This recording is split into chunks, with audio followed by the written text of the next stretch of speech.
하나님 말씀은 여호수아 4장 1절부터 24절까지 말씀입니다.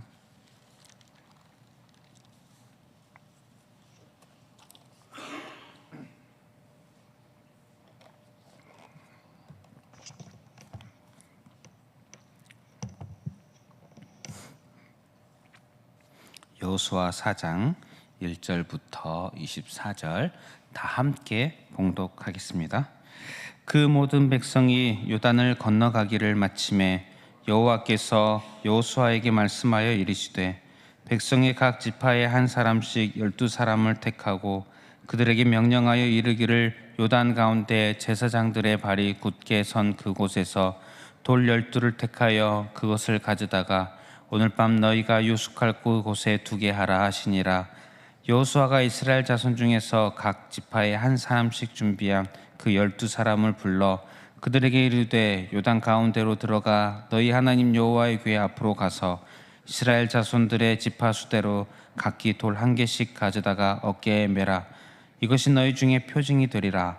후일에 너희의 자손들이 물어 이르되 이 돌들은 무슨 뜻이냐 하거든 그들에게 이르기를 요단물이 여호와의 언약궤 앞에서 끊어졌나니 곧 언약궤가 요단을 건널 때에 요단물이 끊어졌으므로 이 돌들이 이스라엘 자손에게 영원히 기념이 되리라 하라 하니라.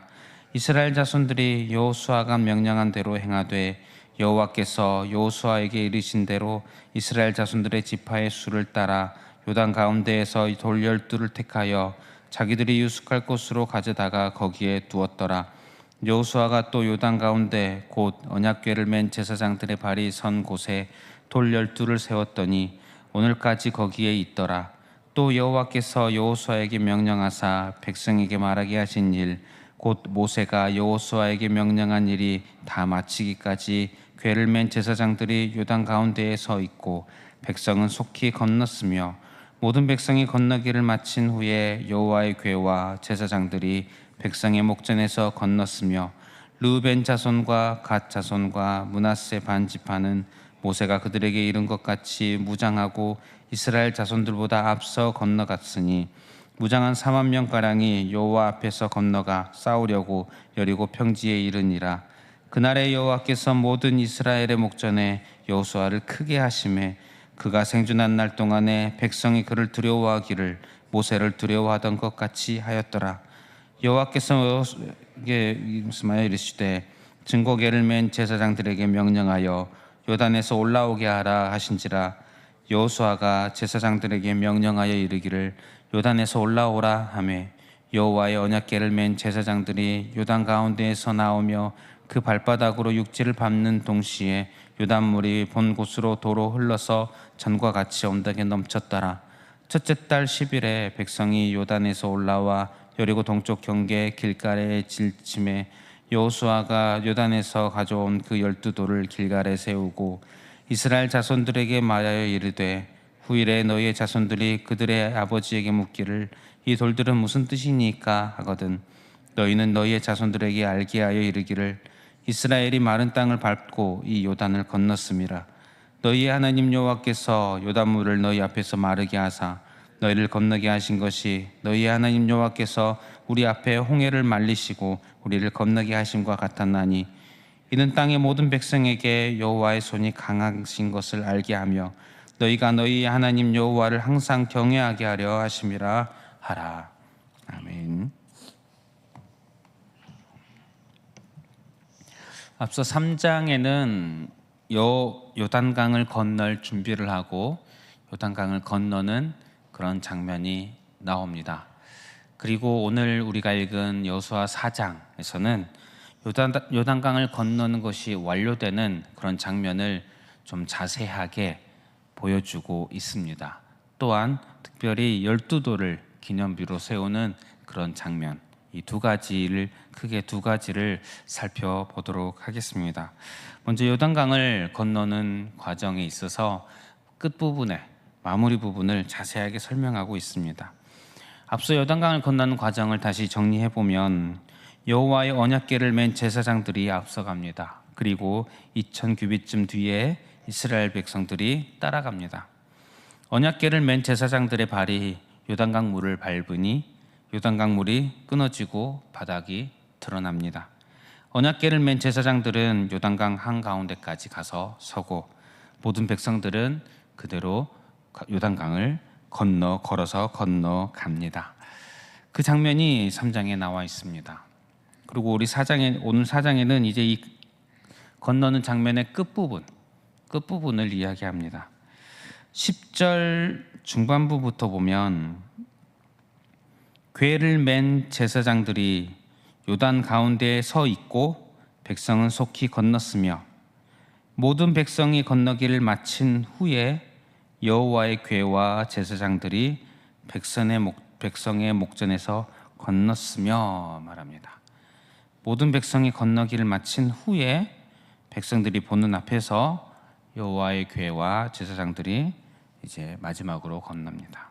이 장면을 또 반복해서 설명해 줍니다. 15절부터 보면 여호와께서 여호수아에게 말씀하여 이르시되 증거궤를 맨 제사장들에게 명령하여 요단에서 올라오게 하라 하신지라.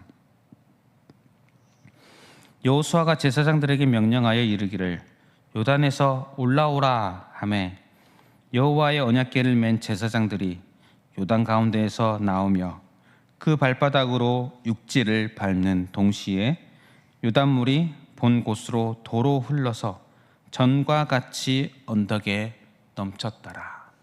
조금 더 자세하게 설명을 하고 있습니다. 먼저 백성들이 다 건너갔고 그 백성들이 보는 앞에서 여호수아가 언약궤를 맨 제사장들에게 올라오라 명령합니다. 언약궤를 맨 제사장들이 올라옵니다. 그리고 육지를 밟으니 요단강 물이 이전처럼 흐르는 모습을 보게 됩니다. 성도 여러분, 이 장면을 보는 이스라엘 백성들의 마음이 어떠했을까요? 언약궤는 여호와께서 임재하시는 곳입니다. 이스라엘 백성들은 앞서 요단강을 향해 갈 때에 앞에서 먼저 가는 언약궤가 먼저 가는 것을 보았습니다. 또 요단강에서 마지막으로 나오는 언약궤를 봅니다. 어떤 생각이 들었을까요? 당연히 하나님께서 우리를 앞서서 또 뒤에서 지키시는구나. 하나님께서 여호와께서 그 크신 권능으로 강물을 멈춰 주시고 우리가 온전히 다 건너기까지 끝까지 지켜 주시는구나. 이것을 보게 하셨습니다. 하나님이 눈에 보이지 않습니다. 그런데 보이지 않는 하나님을 마치 눈앞에 생생하게 본 것처럼 이 언약궤를 통해서 이런 장면을 보여주고 계십니다. 그 장면을 실제 보게 된 사람들은 평생에 그 장면을 어찌 잊을 수 있겠습니까? 잊지 못하겠지요. 우리 하나님이 우리를 이렇게 지켜주시는구나, 이렇게 세세하게 돌보시는구나 라는 것을 눈으로 보았다는 것입니다. 우리 하나님은 그런 하나님이신 줄 믿습니다. 우리에게도 함께 하시고 세세하게 돌보시는 하나님이신 줄 믿습니다. 오늘도 하나님께서 우리를 돌보시는 줄 믿습니다. 하나님께서 우리와 함께 하신다는 것, 실제 우리가 눈으로 영이시니 보이지 아니하시니 실제 우리가 눈으로 오늘 하나님을 보면서 살지는 못하겠지요. 하지만 믿음으로 볼 수 있는 저와 여러분들이 되시기를 바랍니다.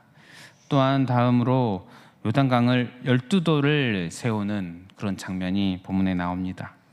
요단강을 건너자 여호수아는 각 지파에 한 사람씩 선택합니다. 그리고 총 12명이지요. 그리고 요단 가운데로 들어가서 제사장들이 서 있는 곳, 여호와의 궤 그 앞으로 가서 각각 돌 한 개씩을 어깨에 메고 가지고 나오라고 합니다. 어깨에 메라고 한 것을 보니 제법 크기가 있었을 것으로 보입니다. 뽑힌 사람들이 시키는 대로 합니다. 돌 12개를 가져와서 요단강을 건넌 후에 이스라엘 백성들이 여리고 동쪽 길갈에 진을 치게 되는데, 그 길갈에 이 돌들을 세웁니다. 이제 이 돌들을 세운 후에 이야기를 합니다. 훗날 자손들이 인위적으로 세워둔 이 돌들을 보며 묻게 될 것이다 라는 것입니다. 이 돌들은 무엇입니까? 무슨 뜻입니까? 그때 이런 답변을 하라는 것입니다. 7절에도 나오는데 22절부터 24절에 좀 더 자세히 나오니 이 부분만 보도록 하겠습니다. 이렇게 답변을 하여라. 너희는 너희의 자손들에게 알게 하여 이르기를, 이스라엘이 마른 땅을 밟고 이 요단을 건넜음이라. 너희의 하나님 여호와께서 요단물을 너희 앞에서 마르게 하사 너희를 건너게 하신 것이, 너희의 하나님 여호와께서 우리 앞에 홍해를 말리시고 우리를 건너게 하심과 같았나니, 이는 땅의 모든 백성에게 여호와의 손이 강하신 것을 알게 하며 너희가 너희의 하나님 여호와를 항상 경외하게 하려 하심이라 하라. 즉, 이 돌을 세운 목적이 크게 두 가지로 생각할 수 있습니다. 첫 번째로는 요단을 건넌 이 백성들이 이것을 기억하게 하려고, 그리고 또 후손들에게 이 여호와를 가르치게 하려고, 기억하고 또 후손들에게도 가르쳐서 후손들도 기억하게 하려고, 그래서 그 백성들도 또 후손들도 모두가 여호와의 손이 강하신 것을 알게 하고 여호와만 경외하게 하는 것입니다. 이것을 보면 기억한다는 것, 여호와를 기억한다는 것은 결국 여호와께서 강하심을 더 알고 기억하고 그분을 경외하게 되는 것. 여호와를 기억한다는 것은 우리를 여호와를 경외하는 곳으로 이끄는 그런 기억, 그것이 여호와를 진정으로 기억하는 것임을 알 수가 있을 것입니다. 여호와의 하나님께서 권능으로 이스라엘 백성들이 하나님을 의지함으로 요단을 건넜는데, 앞으로 가나안을 정복하는 과정이 또 남아 있습니다. 이제 5장을 보면 또 여러 가지 이후의 일정들이 시작이 됩니다. 저 가나안 정복을 요단강을 건너는 것으로 마친 것이 아니라 앞으로 중요한 일들을 앞두고 있는데, 그때 기억하라고 이 돌들을 가져온 것입니다. 기억해야 합니다, 하나님을. 그런데 이스라엘 백성들이 어떤 백성인지 아십니까? 본문에 홍해 사건을 언급하는데, 홍해 때의 그 감동, 채 3일이 가지를 못합니다. 3일 정도밖에 가지를 못합니다. 홍해의 그 놀라운 일을 경험하고 나서 고작 3일 후에 마라에서 원망을 하는 장면이 나옵니다. 이것이 이스라엘이고, 사실 우리도 그렇지 않습니까? 우리도 주의 놀라운 은혜로 주의 자녀됨을 알고 경험하였는데, 때로는 살다 보면 이 기억이 나의 삶을 주관하지 못할 때가 있습니다. 우리 삶에는 참 많은 어려움들이 있지 않습니까? 죄의 유혹도 있고 여러 가지 연단의 과정들도 있습니다. 우리가 예수님을 정말 제대로 믿는다면 그 어려움 가운데서 거뜬히 이겨내겠지요. 흔들리지 않겠지요. 하지만 우리는 이스라엘 백성과 참 동일한 똑같은 그런 사람일 것 같습니다. 자주 흔들립니다. 넘어집니다. 요동합니다. 그때 우리는 어떻게 해야 합니까? 다시 기억해야 하지요. 십자가의 그 구원의 은혜를 다시 기억하는 것입니다. 이것이 믿음으로 사는 자의 모습입니다. 믿음으로 산다는 것은 어떤 것이겠습니까? 주님을 기억하는 것, 항상 기억하는 것, 그 은혜를 기억하는 것. 그래서 내가 나의 힘으로 버티고 살아가는 것이 아니라 주를 기억함이 나를 살게 하는구나. 이것을 경험하는 것이 믿음의 삶의 한 모습이라 생각을 합니다. 우리도 기억해야 합니다. 항상 기억해야 합니다. 하나님을, 우리를 구원하신 예수 그리스도의 그 십자가를 매일매일 기억하고 그것을 의지하고 살아가는 것이 바로 우리 성도의 삶인 줄 믿습니다. 또한 이 기억들은 후손에게도 이어져야 합니다. 우리가 가르칠 수 있을 때에 가르치고, 나뿐만이 아니라 내 자녀들에게, 손자들에게 계속해서 가르치고 그들이 기억하고 이어질 수 있는 그런 길을, 방법을 늘 찾는 것이 성도의, 교회의 마땅한 하나님의 백성의 자세인 줄 믿습니다. 그리하여서 저와 여러분들이, 또 우리 후손들이 주를 항상 기억하고 그로 인해 주를 경외하는 자로 살아가는 그런 저와 여러분들 되시기를 바랍니다. 우리 말씀을 기억하면서 기도하겠습니다. 주의 은혜를 늘 기억하며 살아가는 성도 되게 하소서. 우리 이렇게 기도하였으면 좋겠습니다. 또한 주어진 기도 제목들 가지고 기도하시고 개인의 기도 제목으로 기도하겠습니다.